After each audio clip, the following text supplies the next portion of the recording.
Good morning, Elizabeth Smith here from the Guru Co for another self-coaching broadcast. And as always, please, if you feel that this is going to be beneficial to anyone, I'm very happy for all the shares that you can give me. So we're going to talk about getting back to routine.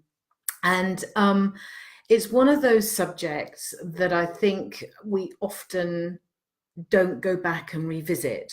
But for me, and I think one of the reasons why, good morning, Kaylee, and I know you will love this because you and I have talked about sort of certain routines before. But routine, as soon as you say it, it just sounds yuck. It sounds restrictive. It sounds pressured. It sounds stressful to it. Well, I mean, that's what it does to me. It resonates in my head as, oh, dull, dull, dull, dull, dull.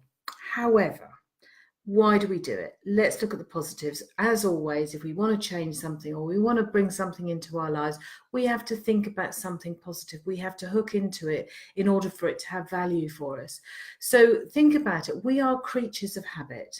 Our minds like safety. Our minds like to know where we're going, what we're doing, where we're going to do it, because it just creates familiarity. And with familiarity, it's less stressful. We become more creative because we've got more time in there to be more creative. Yeah, and we are that, and I don't want to call it lazy, but we really are looking for that sense of flow, and that's what routine brings us.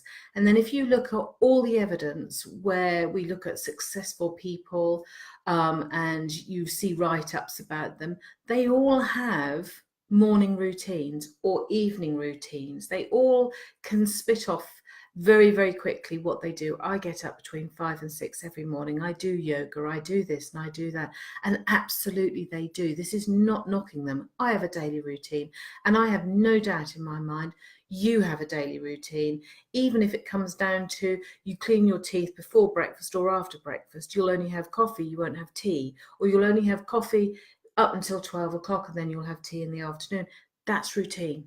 That's habitual habit. That is exactly how we perform in our lives.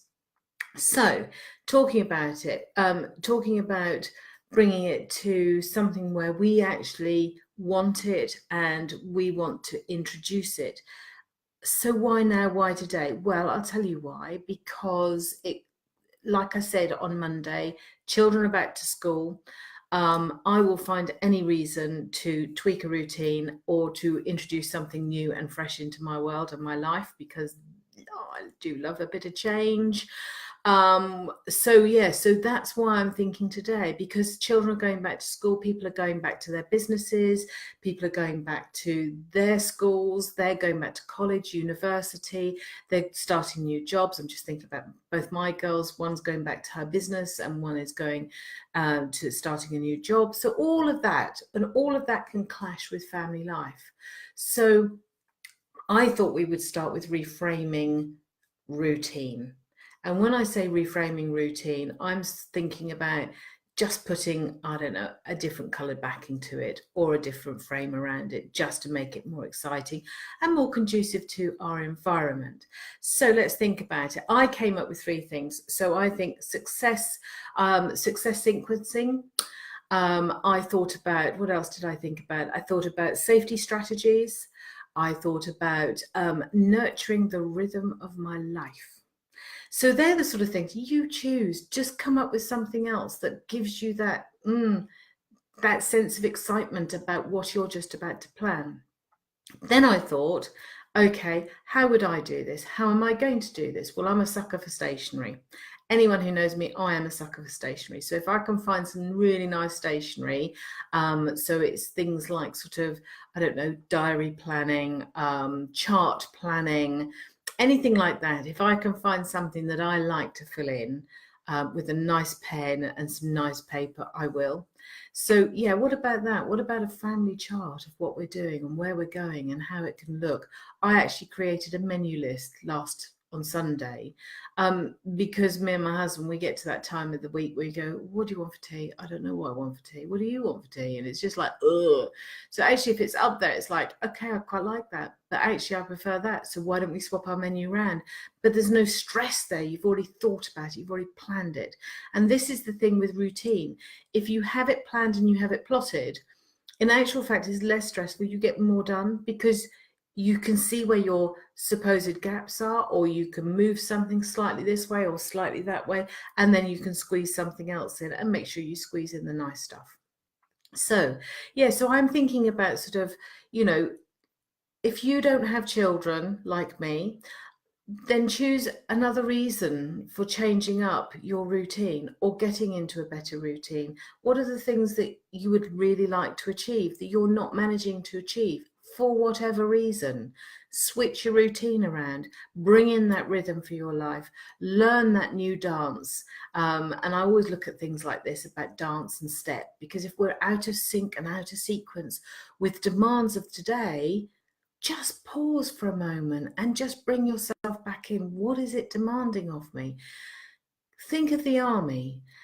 When they are marching and they're in step, they are a force to be reckoned with, to the point where they won't even and wouldn't even think about marching across a bridge, however sturdy, because the rhythm of their feet, all in order, in sequence, will bring a bridge down. It will cause fractures in the strongest of bridges. Now, if they can do that, think about what you can do if you're in the rhythm, if you are in sync with your life and you understand the routine that you're going through, you can conquer anything.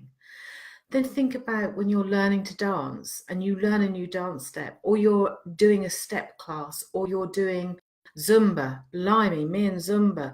But when you get the step, it feels incredible and you put more effort into it without really realizing it, but you actually have your body gets into the flow of it, gets right behind the step. And also, and you just find yourself developing into this very confident, grounded and sturdy individual. You know your stuff. And as one of my coaches once, you know your shit. Come on, get into the rhythm. It is well worth it. Routine is not something to be scorned against. So anybody out there, if you know anybody who's getting into a rhythm, needs to get into a rhythm, finds themselves slightly lost in life, share this video. I hope you find some value in it. I'll be back on Friday, and good luck. Bye-bye for now. And Kaylee, thank you for joining me. Good morning.